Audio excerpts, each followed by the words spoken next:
Good evening and welcome to this week's programme, and a very happy new year to you all. A very chilly happy new year to you all. Yes, it's a little bit on the cold and chilly side, isn't it? But we're back after a 2-week break, and it's good to be back with you this evening. So, in the news this week, Dorset police are appealing for anyone with information to come forward after a man was fraudulently collecting money for charity in Dorchester. At around 12 p.m. on Tuesday the 22nd of December, a man was standing on South Street collecting money in a bucket, claiming to be on behalf of the charity Food for Life. The man had a photo ID and charity reference number, etc. attached. However, following inquiries, it was found that the charity actually was removed from the charities list in 2003 and no longer operates. He's described as aged in his early 20s, approximately 6 feet 2 inches high, and a slim build with dark hair. He's wearing a red coat and jeans and was carrying a yellow bucket. If anyone knows anything about this individual or they see him collecting elsewhere, Dorset Police would like to know either on 101 or by calling Crime Stoppers anonymously on 0800 555 111. In the news on coronavirus, unfortunately it's something that we do cover most weeks. Unfortunately, there's been a significant increase in COVID cases and rates within Dorset. Like most of the country, Dorset Council reports that they have seen significant increases in the rates in the last couple of weeks, and also an increase in the rate of hospital admissions. The latest figures, and these were the ones released on the 29th of December, haven't seen any since, showed that the 7-day case rate has gone up from 46 per 100,000 to 120.2 per 100,000. So that's quite a rise in a 7-day period. And also the confirmed cases up from 174 to 455 in 7-day period. So again, significant increases. Obviously now we are also in tier 3, which is the high alert tier, and we wait to see what happens the next time that is assessed. And of course our neighbouring area of Bournemouth, Christchurch and Poole are in tier 4. Dorset Public Health obviously ask you to limit your contact with people from outside your household as much as possible, and obviously follow the hands, face and space guidelines. New rules for dogs have come into force with a new public spaces protection order across the Dorset Council area, which came into force on the 1st of January. This does change the restrictions on things like Weymouth Beach for dog walking and places like the Nothe in Weymouth. There's quite a lot of information on this dog protection order, so I suggest it's worth going along to the Dorset Council website to have a look. What they've tried to do is to make sure that their approach is consistent and clear across the whole of the Dorset Council area.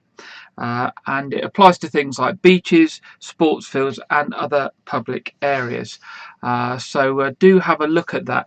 It does follow a 15-week consultation period at the end of last year, where they received 8,602 responses. So actually very high rate for a public consultation exercise.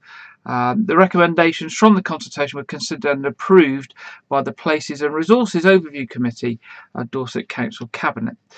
So do look at the Dorset Council website to find out exact arrangements for public places if you visit public places with your dog. Another story from Dorset Police. They're investigating the theft of mobile phones from a store in Dorchester, and they have issued some CCTV footage of some suspects, which you can see on the screen now. Around 4:25 on Tuesday the 22nd of December, 3 men entered the Curry's PC World store at Weymouth Avenue Retail Park and made off with some mobile phones. One of the phones was a black iPhone 11 Pro, was recovered from near the store. The other phone was a gold iPhone 12 Pro. It's believed that these same men have been attempting walk-in thefts at other stores across the region. There have been reports in Taunton and Exeter, as well as the ones in Dorchester, and people are asked to be vigilant and to yet again report any information they know to Dorset Police on 101 or Crime Stoppers on 0800 555 111. In some positive news, Dorset has been named among the top places for staycations during 2021. People are still planning to stay in the UK, it looks like it, for the majority of their holidays in 2021, despite the promised immunisation programme that's happening this year. Many holidaymakers say that they're reluctant to commit to travelling abroad due to the ever-changing travel restrictions and uncertainties on the restrictions in other countries. British residents are barred from the EU as of 1st of January amid coronavirus travel restrictions, and 2021 could become another year when holidaymakers opt to stay within the UK. New research shows that 84% of the UK will consider staying in the UK for their holidays in 2021, and as also revealed, the hotspots for the year are Cornwall being the top destination, with nearly half of the people claiming that they'd like to visit the county for their holiday. The ever-popular Scottish Highlands and Devon tie in second and third place. Next is Cumbria in the Lake District, and very close behind it is Dorset, which is good news. So hopefully for our local businesses, if the coronavirus does improve during the year, it means that they will actually make up for some of the lost revenue over the last year. And it's interesting that actually our cities, which have previously been very popular, don't seem so high up on the list now. They're looking more at rural areas and coastal areas, and actually the city breaks seem less favourable, which is very interesting. Monkey World has closed temporarily after finding that most of its visitors' bookings were from Tier 4 coronavirus areas. Monkey World in Wool Dorset said that workers had been unacceptably abused when contacting people who had wrongly tried to visit from a Tier 4 zone. It said it had a duty to protect staff as well as the park's rescued primates. The site, as it sits in the Dorset Council area, of course, is in a Tier 3 zone like ourselves, allowing outdoor areas to remain open. However, lots of people from Tier 4 areas have tried to visit in the last few weeks. It said that the large majority, despite being in Tier 4 since the 19th of December, have chosen to ignore the guidelines in place and book an attempt to visit anyway. Sadly, the abuse of many of their staff have had to endure when contacting people about their bookings has reached a level that they considered it was unacceptable, and they decided to shut for the time being. Also on annals, the RSPCA has issued warnings about a spike in calls involving abandoned hens and cockerels. The animal rescue charity fears that rescue centres may soon be overrun by birds. It says lots of people went out and bought chicks during the lockdown and now can't take care of them, particularly in light of recent bird flu warnings. The RSPCA dealt with 1,594 incidents related to chickens across England and Wales between January and the end of November, and has had an abandonment incidents relating to 1,562 birds, and 23 of those incidents were actually recorded in Dorset. An RSPCA spokesman said that concerns were raised during lockdown about the increase in pet acquisition and ownership, and we feared that people would soon lose interest and start to hand their animals over once things started to return to normal. In the spring, many hen producers reported huge surges in the demand for chicks, and we believe this may be because people panic bought birds due to the shortage of eggs in the supermarkets. And due to the shops being better stocked, and now these chicks and hens are now surplus to their requirements. Dozens of hens and cockerels have been dumped in recent weeks, sparking fears that charities and rescue centres will soon be overrun with unwanted chickens. The RSPCA fears that this problem could worsen as a result of the recent bird flu confirmed cases across the country, both in wild birds and captive birds. Obviously, if you've got birds and you're concerned about bird flu, there is information on the RSPCA website about how you can protect your birds. And obviously, if you're concerned about their health, you should contact a veterinary practice for advice. And of course, you should never abandon an animal if you can no longer care for them. Then again, you should be contacting the RSPCA or another animal charity to see if they can help. So that's our headlines for tonight. So moving to our first substantial story this week. Our first report is linked to a historic tourist venue that we've spoken about many times on this programme. That's the Knowth Fort. They're always working with their volunteers to ensure they provide their visitors, whether local or from away, a very good experience when they visit the Knowth Fort, and they can learn a lot about the fort and its history. Now, one of the groups of volunteers at the fort, which is the Knowth Artillery Volunteers, are looking to enhance what they do, and to do this they need some additional volunteers. So we're going to hear about this now. Are you looking for something new and interesting to do for 20? And 26th Royal Engineers are looking for volunteers. They are a Victorian reenactment group. They give authentic displays at the Knowth Fort in Weymouth and also take part in 8-side events and are available for hire for special occasions, weddings and birthdays, etc. They are in need of new recruits to help fire the guns and be part of their new Engineers display. The Royal Garrison Artillery in blue uniform mainly perform using the 2 larger cannons out of the 10 cannons that fire at the Knowth. They also train with the Pattern 53 musket. They are keen to boost the ranks for future projects with a breech-loading cannon and new parades to involve public while enhancing their living history displays. The 26th Royal Engineers, that's those in the red uniform, is the new side of the group and mainly doing the more ceremonial parades and using the Martini Henry rifle. They need to boost their numbers for the infantry display while starting the new Engineers parade to show how the Victorian Engineers build some of the world's greatest buildings, bridges and battle tactics. The group is also hoping to set up a marching band, so they are in need of a bandmaster and other musical-minded people to help set this up. If you don't fancy firing the guns or playing in the bands, the group is also after some ladies as camp followers, to be the part of a big living history display. The purpose will be to show the public the harsh but very much needed role of ladies in 1880s Victorian life. If getting into uniform isn't your thing, the group also need help behind the scenes, helping to move equipment and helping with setting things up and packing them away or maintaining equipment. The group provides all equipment necessary and provides everyone with the appropriate training. So if you're interested and looking for something different and more fun to do, why not contact the Knowth Artillery Volunteers? You can make contact with them via their Facebook group or contact me and I will put you in touch.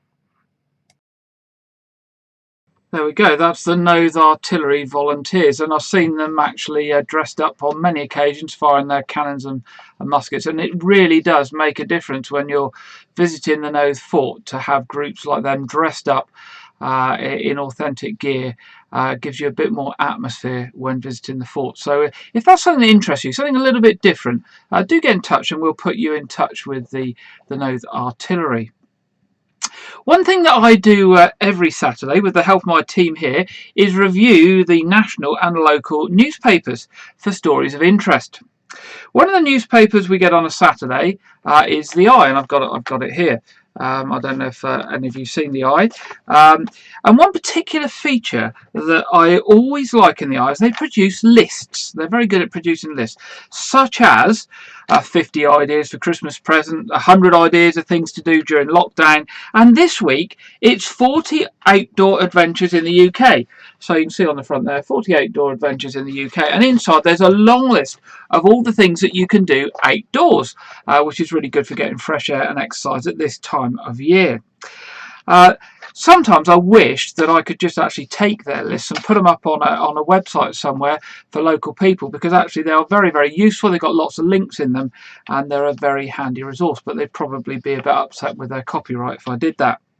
So reading this week's list, I was really pleased to see so many of them were about doing things for wildlife, like building bug hotels, putting food out for wildlife, seal spotting, making frog and toad abodes. And not only do they just give the suggestion, they also then give you a reference website that you can go off to and get all the useful information on how to do it. There were lots and lots of items this week to do with birds, watching birds, how to feed birds, building nest boxes, etc. This month sees an important annual event for Bird World, which is the RSPB Big Garden Birdwatch.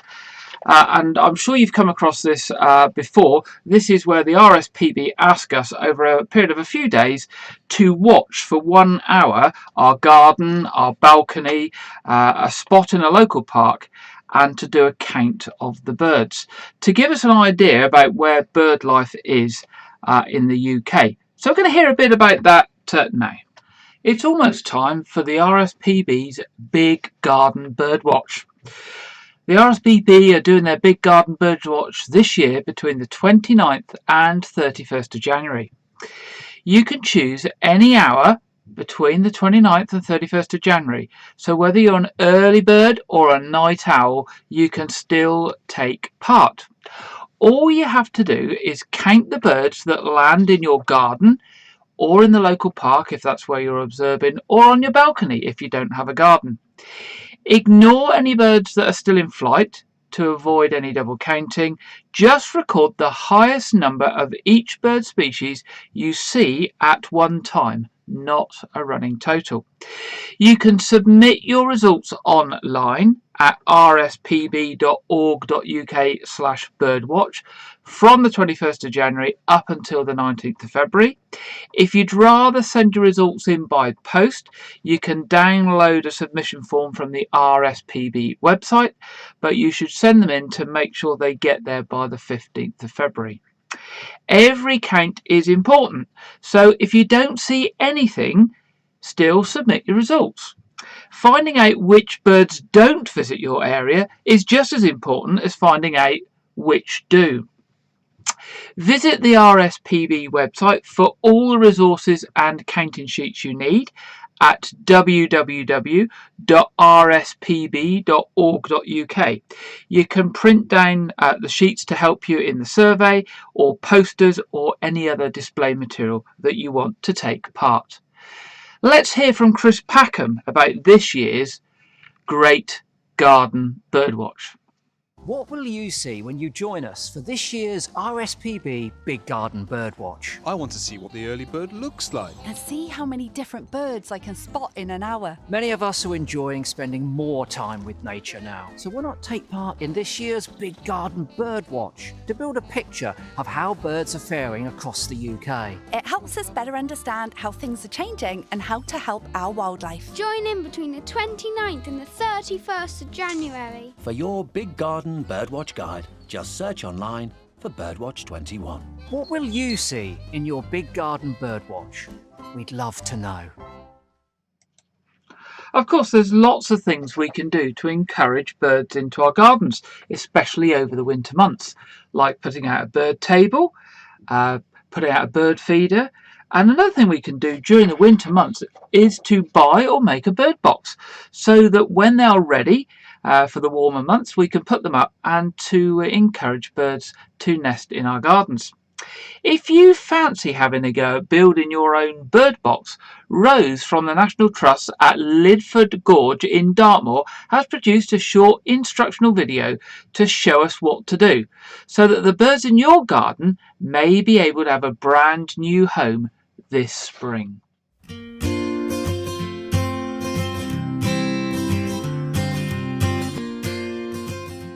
Hi, I'm Rose. I'm the Visitor Experience Officer here at Lidford Gorge. Welcome to our workshop, and I'm going to show you how to make a bird nest box like this. First you'll need a plank of untreated timber, some galvanised nails about 2 inches, some little clout nails, and then you need 4 screws, a small section of rubber or leather, and some short sections of garden wire, and this means you can shut the lid.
Okay, so I'm going to put some drainage holes in the bottom just to keep them dry, and I've got a 6mm drill bit, but any biggest drill bit will be fine, and just somewhere in the corner but not too close.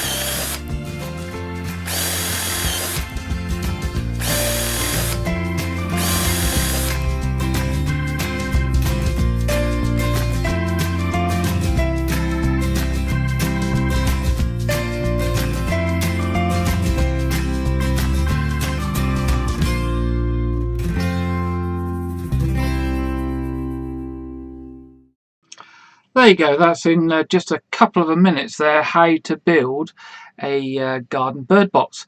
And of course the beauty of that is you don't need to be a cabinet maker, so if you're not particularly good at woodwork like me, it's one of those things that you can roughly throw together, and I think Rose made it look there rather simple. If anybody wants the details of that and they can't play the video back, let me know and I can provide them with the plan to make their garden bird box. Now, it comes to that time of the programme where we're going to play the dodgy birthday jingle. We do have a birthday this week, so let's see if the dodgy birthday jingle works or whether it gets stuck.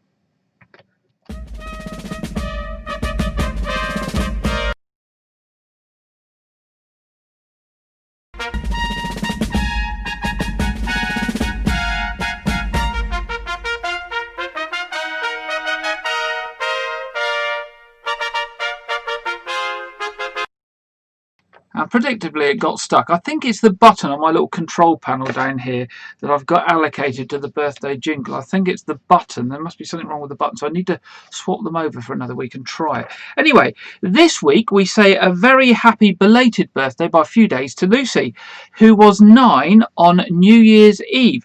So Lucy, we hope you had a really nice birthday on New Year's Eve, yeah, happy birthday. I'm sorry it's late. We should have caught you last week, but the communications didn't quite work. So we're wishing you a happy birthday this week. Of course, if you're celebrating a birthday or an anniversary or anything else, do let us know and we can say congratulations to you in a future week's programme. Moving on then, as we come to the end of 2020 and now into 2021, in fact, I'm going on to the wrong story now. Let's go back one. Some of Christmas is now over, and some of us will be going back to work next week, and some of us will be going back to school. And one of those awful jobs that we have to do each year is to clear up after Christmas, isn't it? And to pack up the decorations and take the tree down. I absolutely dread doing that. You get the glitter everywhere and have to clear it all up, and having had that period where the house is all decorated up and all cheerful, we then get back down into that dirgy January and February winter months, don't we? This week Janet Hall has been thinking about clearing up and packing away after Christmas. Hello everyone. I hope you all managed to have a lovely Christmas. In 2020, plenty of people started to put up their Christmas decorations a lot earlier than usual. It has been such a challenging and unexpected year that the twinkling lights and glistening baubles brought some needed comfort and colour and merriment into our lives and homes. Now perhaps is the time to start thinking about putting it all away. And although you can take your decorations down whenever you want, according to tradition, there is a correct date to do it. And if you're superstitious, you might take that deadline seriously, as it's believed that it can bring bad luck if you don't. So, what is the deadline?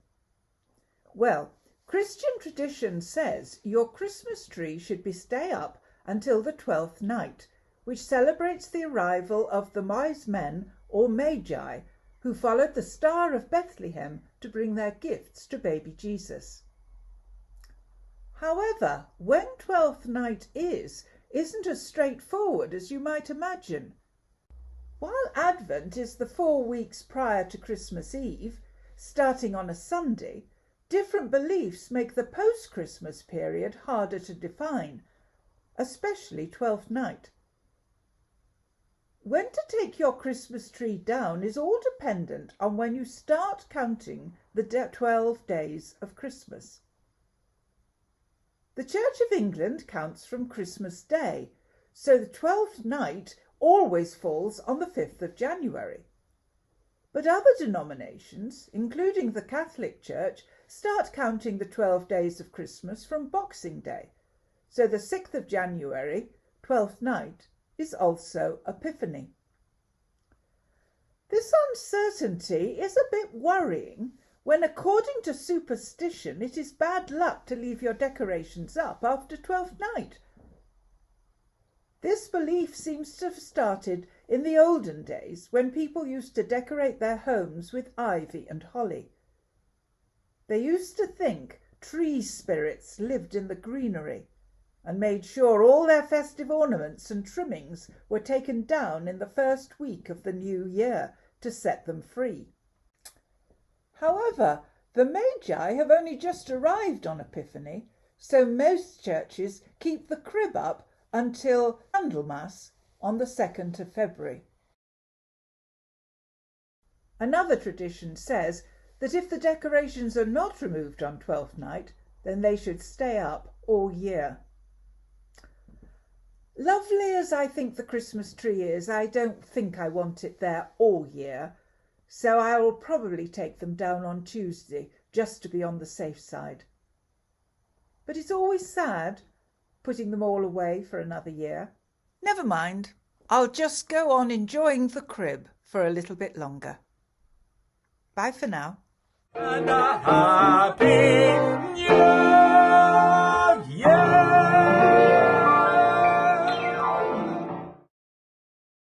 Thank you, Janet, and Derek singing us a Happy New Year at the end. So we now know when 12th night is, or when it might be, over a couple of days. It's interesting though, I was listening to quite a few TV presenters over the last few weeks saying how nice it was that were people putting their decorations up early, and the number of people who say they're going to leave them up this year to try and cheer things up. So it'll be interesting to see if all these houses that are lit up stay lit up, or whether they take their decorations down in the week ahead. And we'll just have to wait and see on that, I guess. So as Janet says, we come to the end of 2020, and now we're into 2021 and the new year. And I thought it would be worth us looking back for a few minutes at some of the stories that we've had since we started this programme back in April.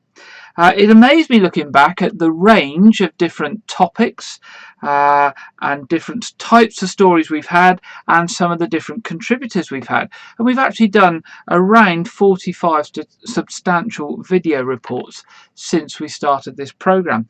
So I thought we'd have a little mini review of the year and a look back at some of the stories from the earlier part of this year.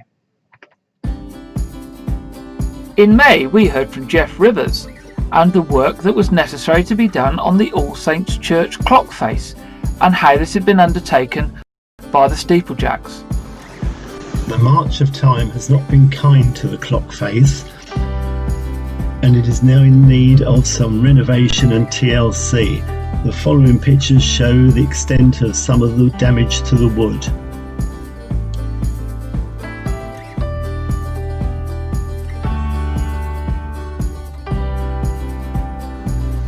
The main problem with repairing church clocks is that they are way up in the air on the side of a steeple or a tower.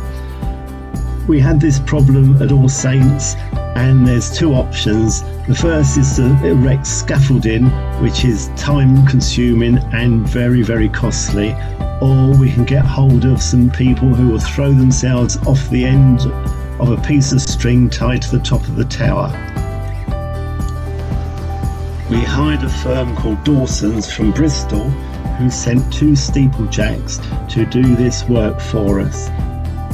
In May, of course, during lockdown, we also celebrated the 75th anniversary of VE Day.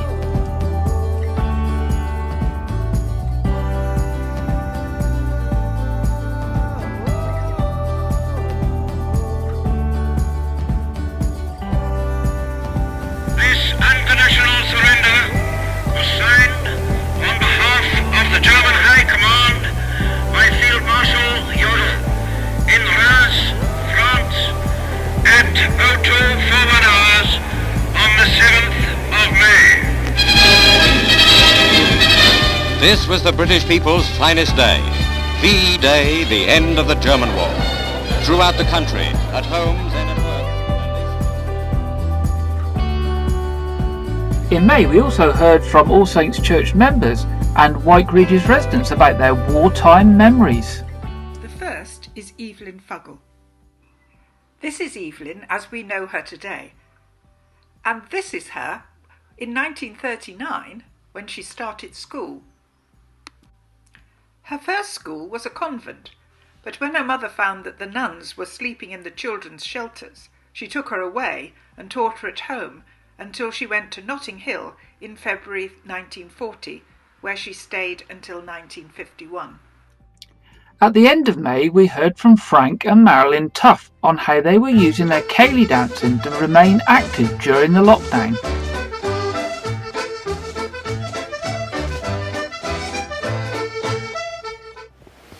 Hello from Marilyn and Frank. Hello. During the lockdown, to keep fit, we've been trying to practice our Scottish country dancing. We normally do ceilidh dancing Monday nights at the Willowbed Hall at Chickerell. As we do ceilidh dancing and Scottish country dancing, the ceilidh dances are probably the best to dance at home.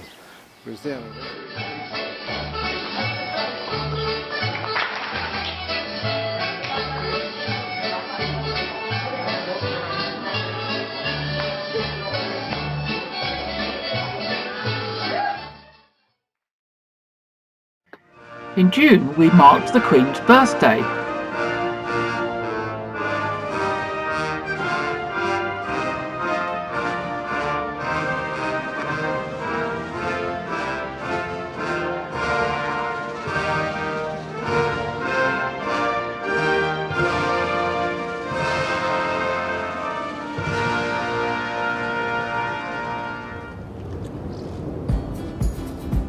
And then later on in the month, we also heard about local personality Thomas Fowle Buxton and what he'd done in terms of the abolition of the slave trade.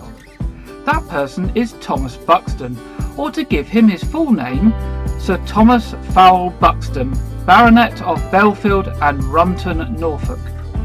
Sir Thomas Fowle Buxton was born in Essex in 1786. He was privately educated and went to Trinity College, Dublin.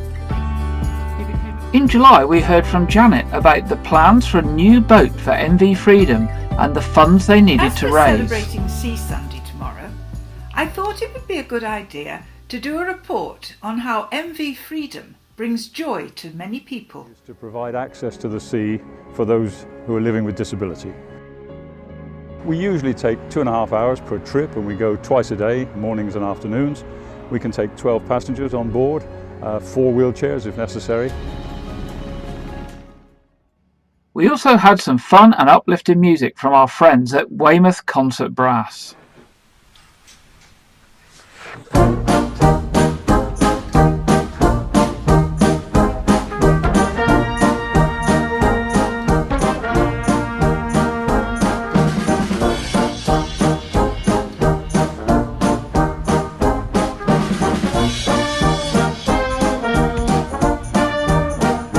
Sees the first part of our review of 2020 complete.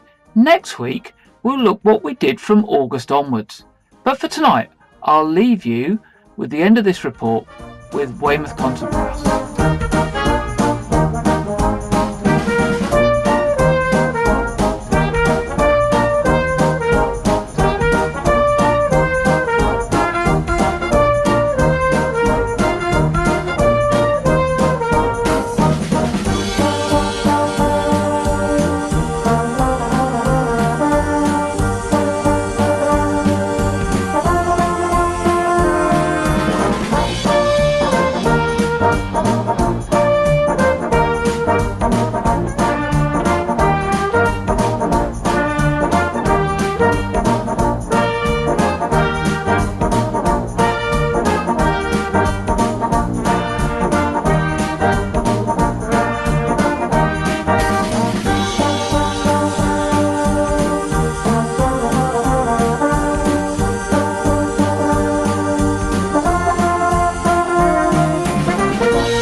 There we go. Thank you to Helen and all our friends at Weymouth Concert Brass who are always doing concerts for us at All Saints Church and obviously helped us with carols on your doorstep, White Regis. And we look forward very much to them joining us, hopefully in the summer when things have improved for a couple of concerts, maybe. Looking at the week ahead, first of all, we're going to look at the national weather from the Met Office. Here is this weekend's forecast from the Met Office. Mainly cold, sunny spells, some rain, sleet and snow on Saturday. A warning has been issued due to rain, sleet and snow feeding across parts of northern England and Wales, bringing the risk of icy surfaces and travel disruption for Saturday. Areas of rain, sleet and snow are pushing southwards as we go through the day. Western Scotland will have the best of the sunshine today. A cold day with temperatures below average, feeling even colder in the northerly breeze. Cloudy for many with further showery rain, sleet and snow, heaviest in the east, showers tending to turn to rain at lower levels later in the night. Turning to Sunday, clearer skies across Northern Ireland and Western Scotland, frosty for many early in the morning, harsh in the northwest. Mostly fine and dry as we go into the day. In the northwest, cloudy elsewhere with showers, wintry over the hills and thundery in the east. Again feeling very cold, breezier than Saturday for eastern, southern and central parts. High pressure to the northeast of the UK will bring a cold easterly flow as we go through to Monday, meaning it will stay cold into next week. The week ahead, mostly fine in the northwest, rain, sleet and snow showers elsewhere. That's today's weather forecast from the Met Office. So turning to the local weather, not much different actually. If we look at the week ahead, it's going to be cold with daytime temperatures just about every day not getting above 4 degrees centigrade and often much lower, hovering around 2 degrees during the day. And of course at night dropping further, so seeing some hard frosts early mornings in the coming week. And throughout the week there remains a chance of snow, sleet and rain showers, all a little bit unpredictable this week depending on those airflows from the east and the north. Looking at travel and road closures, not too much going on at the moment, I guess because of the holiday break.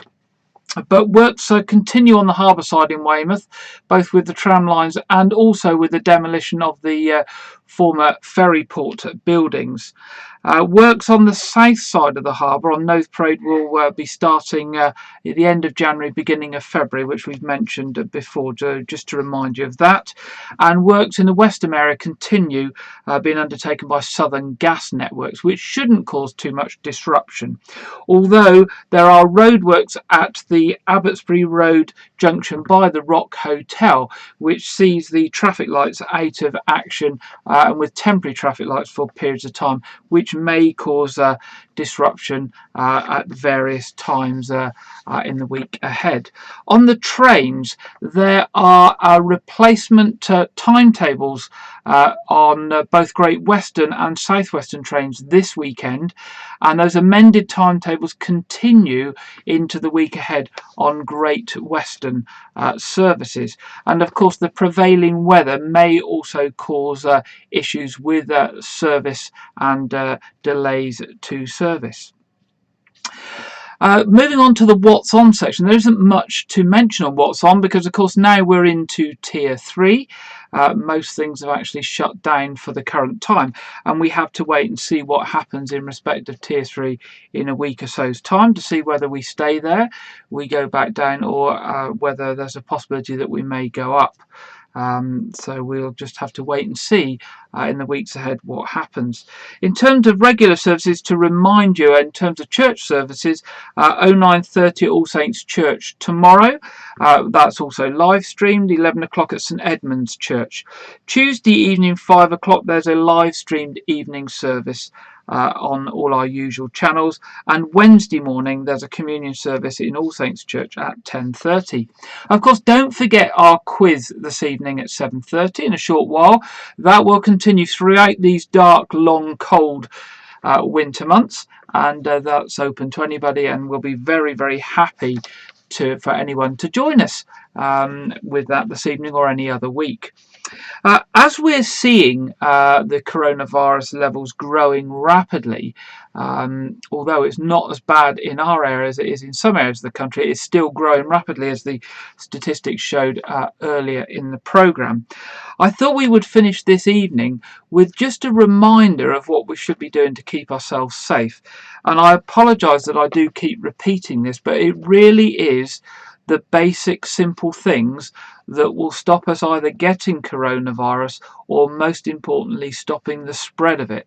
And it is hands, face, space. So it is washing our hands, it's covering our face and not touching our face with our hands, and it is keeping social distance, whether that means that we don't invite people into our home, or we only meet the set number of people outside, or when we're with people we keep at that 2 meters distance. If we all do that, and I know it's a bit laborious, but if we continue to do that in the weeks and months ahead, we will see the back of this virus much quicker, and it will make the job of our NHS and the vaccinations much easier.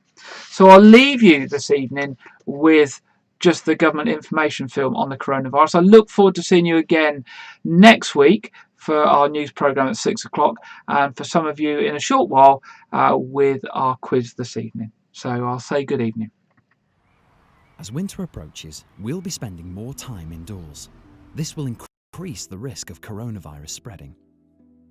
The following reconstructions of everyday environments show why washing hands regularly, wearing a face covering, and keeping at least 2 meters apart is vital in controlling the spread. Coronavirus can live for more than 24 hours indoors. You could pick up or pass on the virus by touching a contaminated surface. Washing your hands with soap and water or using hand sanitizer regularly throughout the day will reduce the risk of catching or passing it on. Coronavirus can be found in tiny droplets coming out of your nose and mouth. Wearing a face covering over your nose and mouth reduces the spread of droplets carrying the virus. This means if you have it, you're less likely to pass it on to others. Larger droplets can land on other people or on surfaces they touch. Spreading the virus through droplets is most likely to happen when you are less than 2 meters apart. Smaller droplets, called aerosols, can stay in the air for some time, especially if there is no ventilation. So when you are with people not from your household, you must keep at least 2 meters apart. The risk of spreading the virus through smaller droplets is much less outdoors, where there is more ventilation. Wash your hands, cover your face, make space. These are the 3 most effective ways we can all control the spread of the virus. Remember, if you have any coronavirus symptoms, high temperature, a new continuous cough, or a loss or change in your sense of taste or smell, get a free test by calling 119 or visiting nhs.uk. Together, we will control the virus and stop the spread. Don't forget, hands, face, space.